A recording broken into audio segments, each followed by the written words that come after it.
Welcome to the Deep Dive. This is where we take complex research, fascinating articles, our own notes, and really boil them down into insights you can actually use. Today, we're tackling something fundamental, maybe even a bit mind-bending, about how we think. How do our minds, with all their built-in limits, manage to make good, sometimes even, optimal decisions, especially when the world is full of endless choices and we only have so much time and brain power? To really set the scene, let's go back. Think 1997. Chessboard. A huge clash that went way beyond just chess circles. It sent shockwaves through AI, through how we understood human intelligence itself. I'm talking, of course, about IBM's Deep Blue versus Garry Kasparov, the world champion at the time. It was brain against brain, sure, but maybe more importantly, it was two totally different ways of solving a problem. Deep Blue, what a machine. Its processing power was just staggering. It could evaluate something like 200 million chess positions, every single second. 200 million. It's almost impossible to wrap your head around that number. Right. Per second. Think about that. All those potential moves, counter moves, analyzed faster than you can blink. Its win was really a victory for sheer brute force calculation, just grinding through this unbelievable number of possibilities, an algorithmic juggernaut, you could say. And that contrast, that's where Kasparov's approach becomes so interesting, so illuminating. He, the human grandmaster, couldn't possibly try to brute force the game like that. No human brain could even get close to 200 million positions a second, or even in an hour, really. Instead, grandmasters work on a completely different level. It's all about efficiency. They rely on incredibly sophisticated pattern recognition, this deep, almost intuitive grasp of strategy, and maybe most importantly, they're brilliant at just pruning away huge numbers of bad options without even fully exploring them. So they don't look at everything. Not even close. Yeah. A grandmaster might consciously consider, maybe a handful of really promising moves, 10, 20. Certainly not millions. They use decades of experience, this complex internal model of the game they've built up, to just instantly discard unproductive paths and focus their limited mental energy where it counts. His approach was, it was a masterclass in cognitive efficiency, not exhaustive number crunching. So that match, that iconic man versus machine showdown, it really paints a picture of a challenge we all face constantly, doesn't it? The cost of thinking, the cost of deliberation. Exactly. It's not just chess, it's everything. Playing a timed game, sure, but also making a big career decision or even just figuring out your to-do list for the day. Thinking itself uses up resources. It's not free. And given we have finite time, finite mental energy, finite attention, humans and really any intelligent system have to find smart shortcuts. We can't just pursue this idea of perfect, exhaustive reasoning all the time. If Kasparov had tried to think like Deep Blue, examining millions and millions of branches on that game tree, he would run out of time on the clock, first of all. That's critical in chess. Right.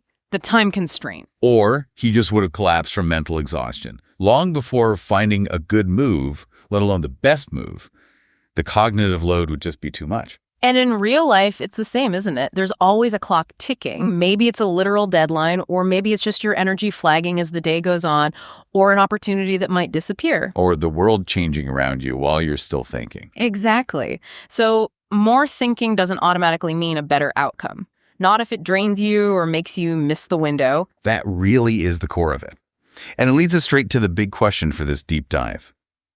How do our minds manage to make effective decisions? Maybe not always perfect, but good, effective ones, when we're operating with finite time and limited mental resources. And, maybe even more fascinating, how do we decide how long to think? When do we stop analyzing and just act? This isn't just philosophy, it's about understanding our own minds and maybe even optimizing how we think. So to get our heads around this, we're going to explore two really powerful ideas: resource rational thinking and meta-reasoning. Okay, so our plan for this deep dive, it's going to be quite a journey. We'll start by sort of redefining what optimal decision-making even means, moving way beyond those perfect world models that don't really fit reality. Right, away from the idealized view.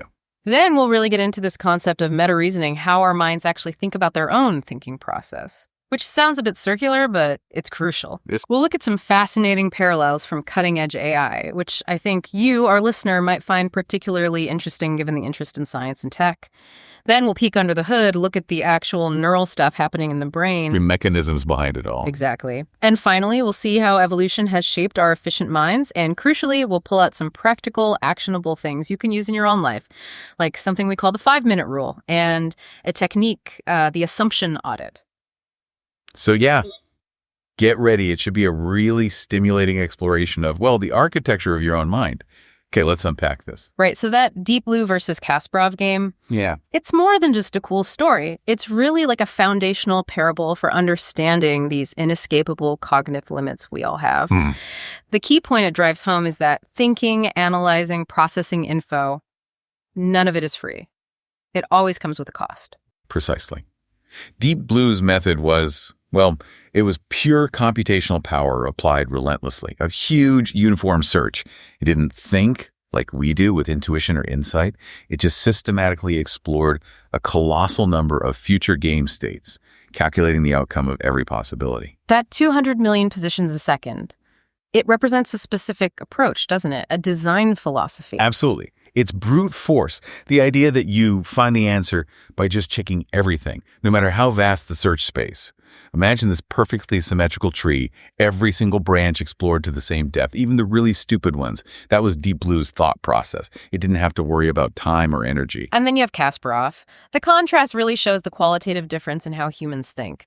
Grandmeisters don't build that massive search tree. Their brains just aren't built for that kind of raw computation. No, instead they spot patterns instantly.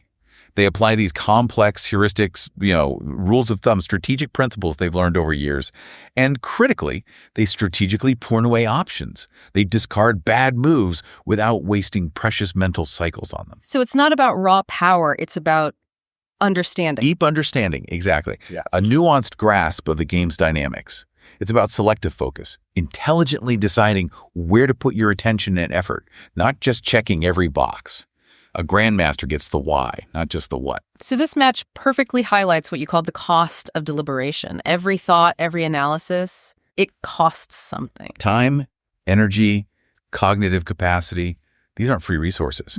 If Kasparov had tried to copy Deep Blue's exhaustive method, well, like we said, he'd run out of time on the clock. A huge constraint in competitive chess. Or just burn out mentally. Right. Mental fatigue. He'd run out of steam long before finding a decent move. The sheer cognitive load would be crushing. And the real-life implications are right there for all of us in our everyday decisions. In real life, like in time chess, there's always that clock. Maybe it's a project deadline, or just your own energy levels dipping, or that opportunity costs, the cost of delaying, or maybe the world just changes while you're still thinking. Exactly. Making the perfect solution irrelevant if it arrives too late. So more thinking, more deliberation. It doesn't always lead to a better result. Not if it exhausts you, makes you miss a deadline, or worse, leads to that awful analysis paralysis. Right. There's a point where more thinking just isn't helpful anymore. And knowing where that point is, that's key to making truly effective decisions in the real world. Okay, so that chess match really tees up a fundamental question for us. If perfect brute force thinking is impossible for us, how do we even define optimal decision making? This brings us into the academic side of things, right? The foundations of limited cognition. It does. And historically, especially if you look at classical economics or early AI, there was this idealized vision, a fully rational decision maker. The perfectly logical agent. Exactly. This theoretical being could supposedly evaluate every single option, every possible outcome, to perfectly maximize, well, utility or whatever the goal was. The absolute best result, every time. That was the standard model, but it was highly idealized. It assumed infinite cognitive resources, perfect information, unlimited time. A world without constraints, basically. Pretty much. Yep. A beautiful mathematical idea, a theoretical peak, but fundamentally disconnected from how humans or even computers actually work. It ignored the friction, the cost of thinking itself. But then in the 1950s, Herbert Simon came along, a Nobel laureate, a real giant in the field. And he had this profound, almost revolutionary insight, didn't he? He really did. Simon basically said, look, this classical ideal of global rationality is just impossible. Not for real humans, not for any agent with finite resources. He saw that the perfect, all-knowing, rational actor was a myth. An abstraction that just didn't match how people actually behaved. It was, you could say, a theoretical dead end for understanding real cognition. So what did he propose instead? Simon argued powerfully that we need to replace that fantasy of global rationality with something much more grounded, more practical. a notion of rationality rooted in ecological constraints. He said rationality should be, and this is a key phrase, compatible with the information access and computational capacities actually possessed by organisms in the environments in which they exist. Okay, that's important. So rationality isn't abstract. It's relative to the agent and its environment. Precisely. It's a huge shift. Instead of some context-free ideal, Simon said rationality has to be understood ecologically. It's about how well an agent decides, given its actual limits and the specific world it lives in. And that's why our real decision-making is inherently bounded. We have finite attention, limited memory, strict time limits, whether external deadlines or just internal fatigue. These aren't minor issues. They are fundamental constraints that shape what rationality even is for us. So instead of optimizing endlessly for the absolute best, Simon came up with this brilliant alternative. We satisfice. Yes, satisfy. And this isn't about being lazy or settling for second best, right? It's smarter than that. Much smarter. It's about intelligently seeking an option that is good enough, especially when you consider the huge effort it would take to find that elusive absolute best. It's a pragmatic approach to getting things done effectively within limits. He had that great quote about it, didn't he? He did, and it's incredibly profound. He said, "Searching for the best can only dissipate scarce cognitive resources. The best is the enemy of the good." The best is the enemy of the good. Wow. Think about what that implies. Chasing theoretical perfection can actually lead to worse outcomes in the real world because it can eat up all your time, all your mental energy, leaving you with nothing. No time or energy left to even implement a perfectly decent functional solution. The opportunity cost of hunting for the absolute best can be enormous. It's like the difference between shipping a great product on time versus endlessly tweaking a perfect one that never gets released. Exactly, that kind of trade-off. And modern research, people like Falkleiter and Tom Griffiths, they've built on Simon's ideas, right, with this resource rational analysis framework. That's right. They've taken Simon's core intuition and really formalized it. They treat mental operations thinking, calculating, remembering as actual resources that can and should be optimally allocated. It's a crucial mathematical and computational step forward. So how do they define resource rationality? Quite simply, as the rational use of limited resources.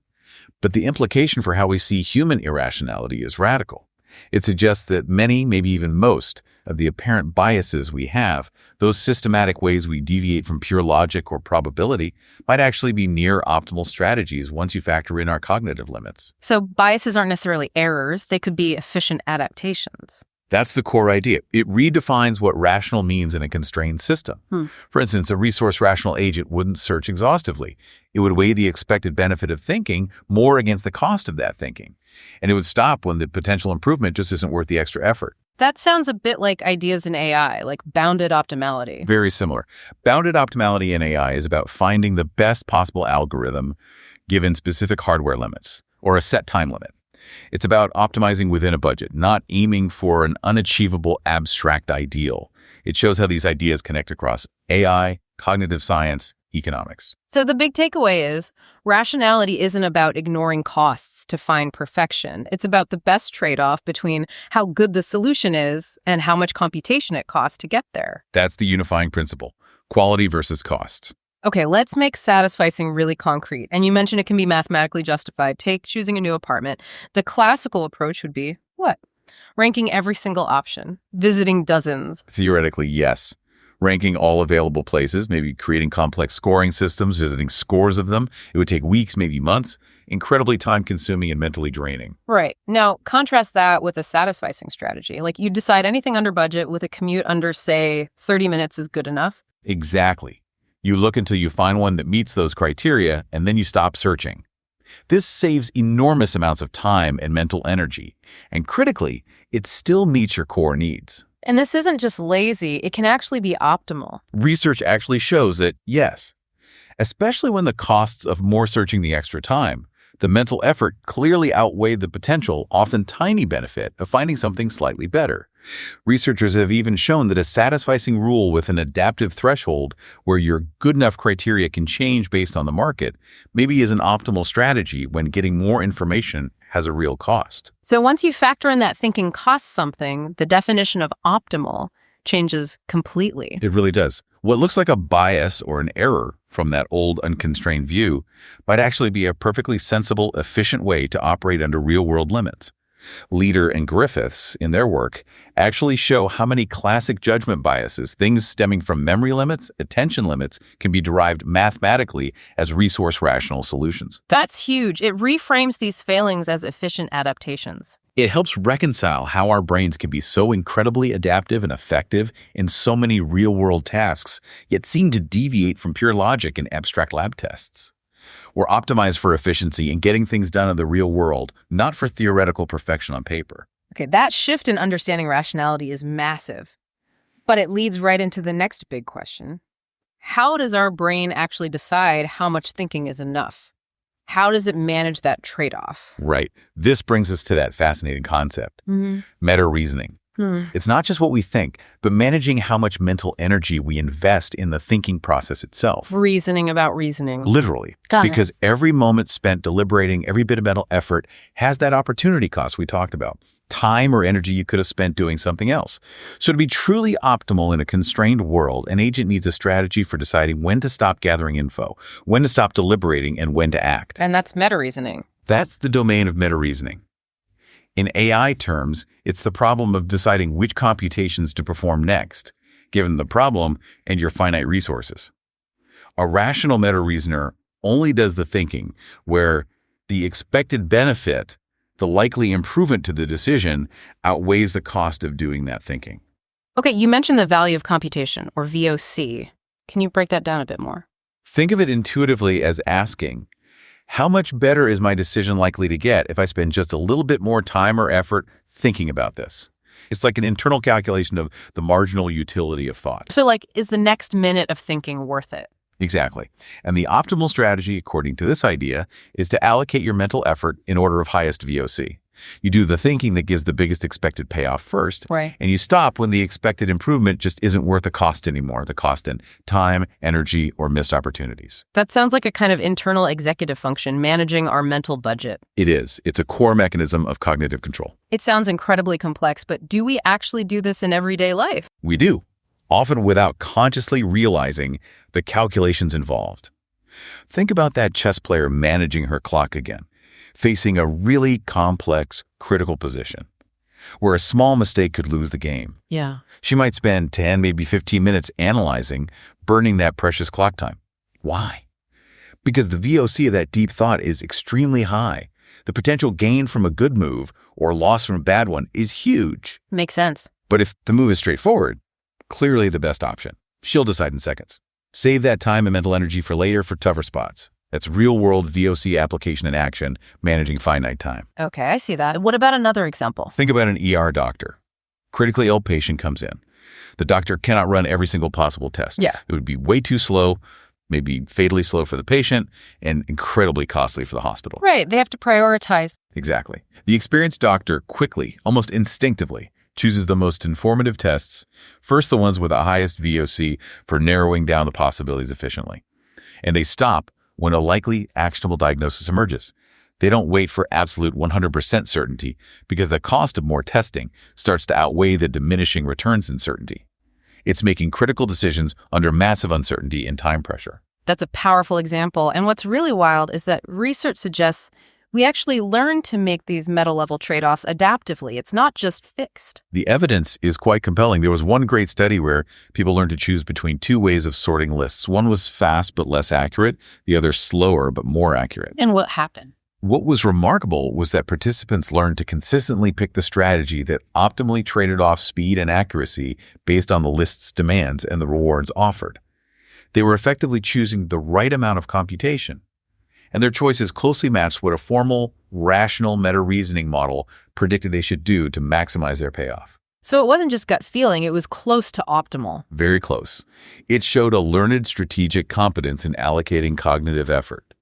Another line of research shows people actively avoid mentally demanding tasks if the reward isn't worth the effort. The demand selection experiments. That's right. Give people a choice between low effort and high effort cognitive tasks for different rewards. Consistently, people only exert the effort when the payoff justifies it. It's as if they're implicitly calculating, reward minus mental effort cost. And there's brain imaging evidence for this too. Yes, and this is crucial. Studies using brain imaging during these kinds of tasks have found that a specific brain region, the dorsolateral prefrontal cortex, which is vital for executive control, planning, complex decisions, actually tracks the subjective cost of cognitive effort. So the brain is literally monitoring how expensive thinking is. It seems so. It provides a direct biological basis for meta-reasoning. It shows the brain has mechanisms to monitor and regulate the expense of thinking. It ramps up focus when it's worth the cost and throttles down when it's not. Wow. Okay, so this resource allocation idea goes even further. It applies to how our brain manages different systems of thinking. It does. We often talk in psychology and neuroscience about two main decision systems. First, the model-based system. This is slow, deliberate, effortful. It explicitly plans, simulates outcomes, thinks through steps, like mapping out a complex project. Computationally expensive, but flexible and good for new situations. Okay, the deliberate planner. What's the other one? The model-free system. This is fast, frugal, relies on habits, learned values, cached responses. Almost automatic, like tying your shoes or driving a familiar route on autopilot. Habits versus deliberation. Essentially. And the fascinating part is how our brain chooses between them. It does so in a resource-rational way. When you're first learning something new, using that costly model-based system pays off big time. You build understanding, so the brain invests the effort. But once you've learned it, once it's familiar, once the patterns are ingrained, the model-free habits are usually good enough. They get reliable results much more cheaply, computationally speaking. So the brain strategically shifts, favoring the cheaper habits to save effort, freeing up that powerful model-based system for new problems. And that's why we form habits, to save energy. That's a key reason. Letting a repeated behavior run on autopilot via the model-free system is vastly more efficient than consciously deliberating every single time. And incredibly, the brain's decision to switch between these systems seems to be a meta-level decision itself. So the brain decides whether it's worth engaging the expensive planner. Evidence suggests yes. An area in the brain's reward system seems to evaluate when to invoke that costly planning mode. It treats deliberation itself as a mental action with its own value and cost, only triggering it when the expected payoff outweighs the investment. So putting it all together, the picture is of the mind as this incredibly strategic resource manager, constantly balancing decision quality against the costs of time and effort. That's the emerging picture. Highly sophisticated, highly adaptive. That's a really compelling picture of our internal manager. And what's striking is how similar this kind of strategic, efficient thinking is to some of the most advanced AI out there now. To really get a feel for how sophisticated this selective thinking is, let's explore an analogy from modern AI, Monte Carlo minds. Right. When we talked about Deep Blue, we mentioned its brute force approach exploring that massive search tree uniformly. But modern AI, especially in really complex games, works very differently, much more like the efficient human brain, actually. Like AlphaGo. Exactly like AlphaGo or AlphaZero. They use techniques like Monte Carlo Tree Search or MCTS, and this is not brute force. MCTS is highly strategic. It samples decision paths probabilistically. It doesn't explore every single option to the same depth. So it focuses its effort. Precisely. It focuses its computational resources much more heavily on the branches of the decision tree that look promising, based on initial exploration, and it effectively ignores or quickly prunes away the unlikely or clearly bad moves. This lets an AI like AlphaZero look ahead incredibly effectively without exploring every single possibility, which would just be computationally impossible in games like Go or chess. Can you describe that tree idea again? Sure. Imagine the game as a tree. Each node is a position, each branch is a move. Instead of exploring all branches equally deep, MCTS cleverly dives deeper down the branches that seem more promising after some initial, lighter checks. It builds an asymmetric search tree, growing it only where the potential looks highest. So it's like trading breadth for depth, but doing it intelligently, adaptively. That's a perfect way to put it. The algorithm keeps allocating more simulations, more computational effort to the moves and paths that seem better as it learns more. It's always balancing exploration, trying new things with exploitation, digging deeper into known good paths. And how does this connect back to meta-reasoning? The link is direct. MCTS at each step is effectively making a meta-reasoning decision. It's deciding which line of play deserves more simulation, which path deserves more computation. And it bases this on the potential gain, like an increase in the probability of winning. Yeah. It's an algorithmic version of the value of computation principle. Okay, I see the connection. And the incredible success of these methods in super complex games comes precisely from this ability to use a limited computation budget optimally. They don't waste time exploring dead ends. They zero in on good solutions efficiently. It really mirrors human strategic thought. Because we don't consider all possibilities equally either. We use heuristics, those mental shortcuts, to guide our search. We zoom in on plausible options first. Exactly. Think back to our chess grandmaster. Their thought process isn't a systematic scan. It's much more like an MCTS-like heuristic search. They instantly rule out garbage moves. Then they deeply analyze just a few candidate moves, the ones that fit good patterns or strategic ideas. That selective focus, intelligently pruning the possibilities. It's precisely what a resource-rational system would do when faced with a problem space as huge and complex as chess. It's a testament to how smart our brains are at managing their limited power, making every thought count. Okay, so beyond the cost of calculation itself and the strategy of where to focus, there's another, maybe more subtle cost baked into our cognitive machinery, right? Yeah. Just the cost of shifting gears mentally. Yes, exactly. This is what we call the cost of shifting mental states or cognitive modes. Our brain isn't one single processor. It uses distinct networks for different types of thinking. You have, for instance, the frontoparietal executive network. This network really fires up when we need to concentrate hard on a task, do focused, effortful work like solving a tricky problem or writing code. The focus network. Right. And then you have the default mode network, or DMN. This one becomes more active when we're resting, daydreaming, mind-wandering, thinking inwardly about memories or future plans. More diffuse attention. Okay, two different modes. So what's the cost? The cost comes in switching between them. Going from deep focus to mind-wandering or back again isn't instant or free. The brain has to actively engage one network and often suppress the other. And this switching process is managed by yet another system, the salience network. Think of it as the brain's traffic controller, detecting important things and directing attention and resources accordingly. And we actually feel this cost, don't we? Like when you get interrupted during deep work. Oh, absolutely. That mental lag, that jarring feeling when an interruption pulls you out of the zone, that moment of disorientation before you can really refocus, that's a real, palpable experience of these neural switching costs. It's not just in your head, it's a neurological reality. So effortful thinking has this overhead. It's not just the calculation, but also the cost of starting up that focus state or switching contexts. Precisely. There's a setup cost, the kind of mental transaction fee. So a resource-rational strategy would naturally try to minimize these unnecessary context switches. Which connects directly to practical productivity advice, right? Like why multitasking can be so draining. It absolutely does. Constantly multitasking, rapidly bouncing between different tasks, means you're constantly paying that neural switching cost over and over. You never quite get into that efficient flow state. Compared to batching your focus. Exactly. Batching focus, dedicating uninterrupted blocks of time to a single deep task, is much more efficient because you pay the switching cost less often. This aligns perfectly with productivity research, and now we see the neurological reason why. It's like booting up heavy software on your computer. You don't want to keep restarting it unnecessarily. Right. You start it when you need its power, but you don't want to keep closing and opening it for tiny things because the overhead is too high. Our brain's internal controller is constantly making this cost-benefit calculation. Stay in a low-cost idle mode or engage the expensive focus mode. It tries to use focus selectively because of these switching costs to get the most deep work done for the mental energy invested. Okay, let's zoom out even further now to the grand scale of evolution. How has evolution shaped this cognitive architecture? It seems like it's no accident that we're really good at thinking about certain kinds of problems and maybe not so good at others. This brings us to a really powerful idea, strongly associated with Steven Pinker. The mind is not just a single general-purpose computer.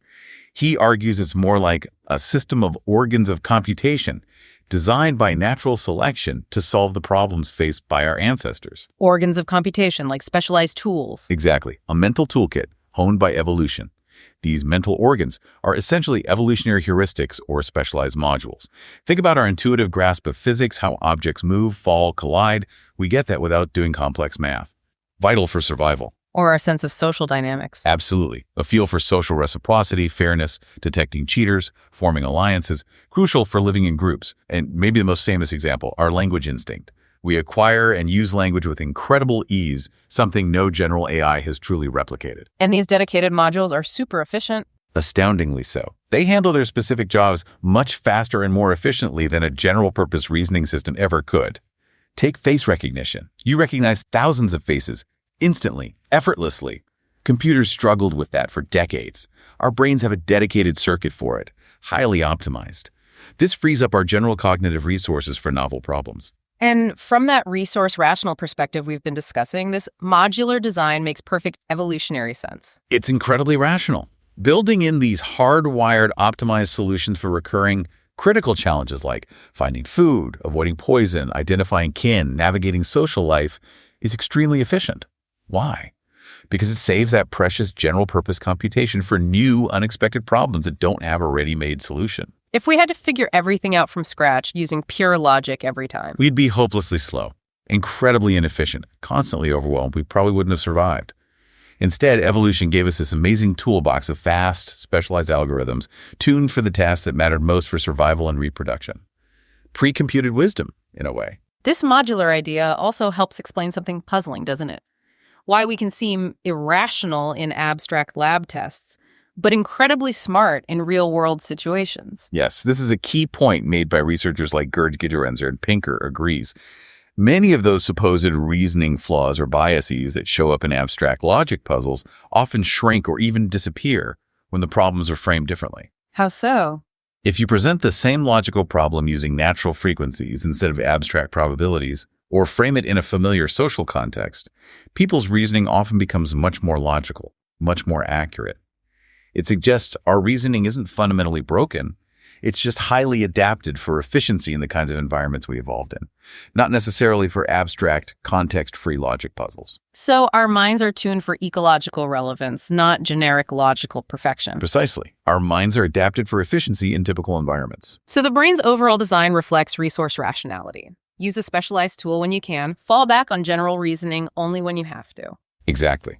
This multi-tool approach, specialized modules guided by that meta-reasoning overseer we talked about, lets us handle an incredible range of problems without getting bogged down in computation. It's a beautifully efficient architecture shaped by millennia of evolutionary optimization. Hashtag end of chapter mega recap plus flashcard bullet list. Wow. We have covered some really deep ground here, getting into the nuts and bolts of how our minds actually work. It's revealed this incredibly sophisticated, adaptive, efficient system. Let's pause and just distill the absolute key ideas from everything we've discussed so far. Okay, great idea. First, we established that deliberation has a cost. The Deep Blue versus Kasparov match was our starting point.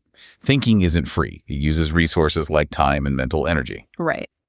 That led us to Herbert Simon and bounded rationality, redefining optimal not as perfection, but as what's achievable given our limits, which brought in satisficing, aiming for good enough instead of burning resources chasing the absolute best. Building on that, we hit resource rationality, the modern view from Leader and Griffiths. This suggests that many apparent biases are actually optimal strategies for minds with limited resources. Rationality becomes a trade-off between the quality of the decision and the cost of making it. Then we got into meta-reasoning, that amazing ability to reason about our own reasoning, deciding how much effort to spend based on the value of computation or VOC, knowing when to stop thinking. And we saw there's even neural evidence for this in the prefrontal cortex tracking effort cost. Yep. We also looked at system arbitration, how the brain strategically shifts between that costly, deliberate model-based thinking and the cheap, efficient, habitual model-free thinking, optimizing based on familiarity, which explains why habits are so efficient once learned. And the Monte Carlo minds analogy helped visualize this. Human selective thinking isn't brute force. It's more like advanced AI, such as MCTS, smartly focusing resources on the most promising paths. We also uncovered the neural switching costs. Just changing mental gears, like from focus to daydreaming, has an overhead managed by the salience network. This explains why batching focused work is efficient, fewer costly switches. And finally, evolutionary heuristics. Pinker's idea of the mind as a system of specialized organs of computation. These evolved modules provide fast, efficient solutions for recurring problems, saving our general brain power for novel challenges. Explains why context matters so much for our reasoning. Okay, so for a quick mental flashcard review, Deep Blue versus Kasparov. Brute force versus efficient patterns, thinking costs, bounded rationality, Simon, finite resources, satisficing good enough, beats chasing global rationality, resource rationality, Leader and Griffiths, optimal use of limited resources, biases, efficient strategies, quality versus cost, meta-reasoning, thinking about thinking, value of computation, VOC, knowing when to stop. Model-based versus model-free, deliberation versus habit, brain optimizes the switch, Monte Carlo Tree Search, MCTS, smart AI search as analogy for focused human thought, neural switching costs, changing mental modes, executive versus DMN, costs energy, favors focused work blocks, evolutionary heuristics, Pinker-Gujarenzer, specialized mental modules, efficiency for common, ecologically relevant tasks. Okay, that's a fantastic summary of the deep theory. Now let's bring it right down to the practical level. How can you, listening right now, take all this and actually use it to make your own decision-making sharper, maybe less stressful? The core practical lesson is actually quite simple, but powerful. Be deliberate about how you allocate your thinking time. Treat your mental energy and time as the precious, finite resources they really are. And a really effective habit, stemming directly from this resource rational idea, is something we can call the 5-minute rule. Now, the 5 minutes isn't rigid, it's symbolic. The idea is when you face a decision, could be small, like ordering lunch, or bigger, like choosing a project direction. Give yourself a fixed, modest amount of time to gather info and think. So set a timer on your deliberation. Basically, yes. For a small choice, maybe it really is 5 minutes. For something more significant, maybe it's an hour, maybe half a day.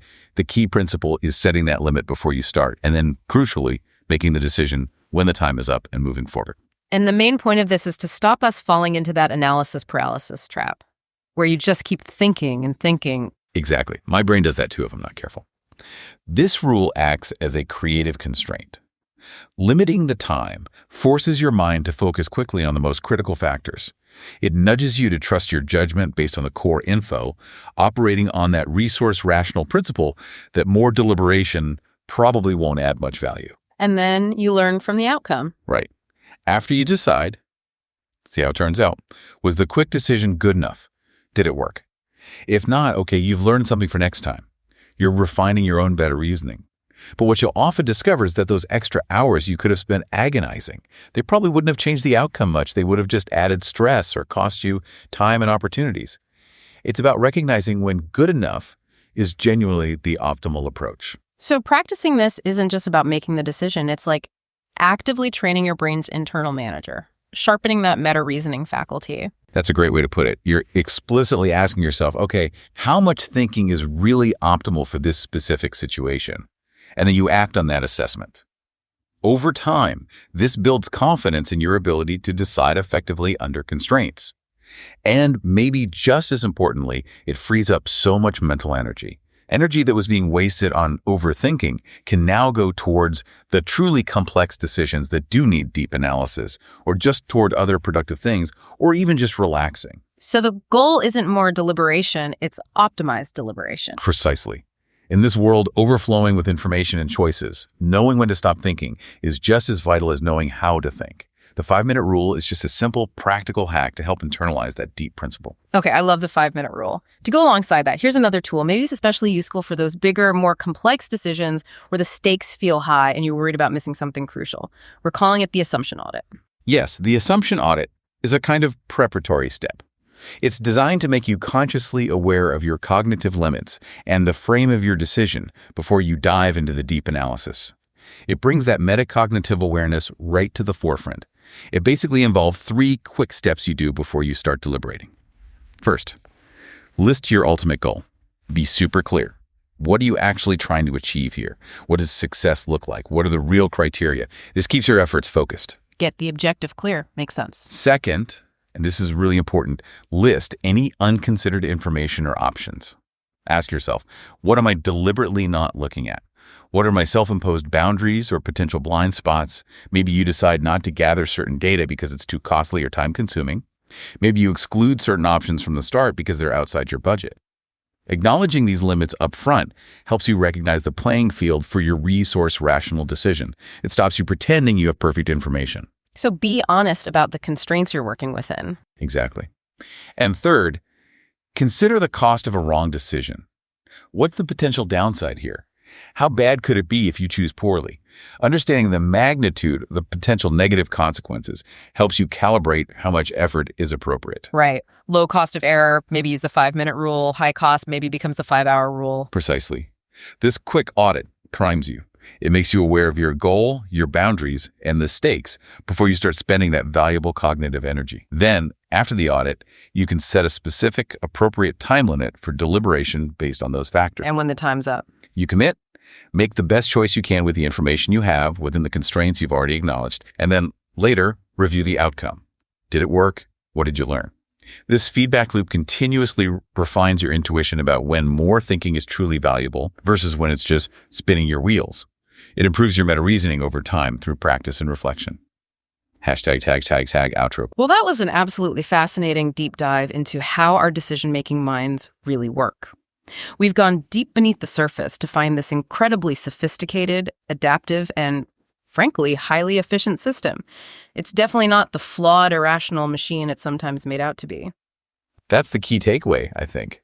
For you listening, the message is your mind, far from being inherently broken or just full of biases, is actually remarkably adaptive and efficient when you look at it through this resource-rational lens.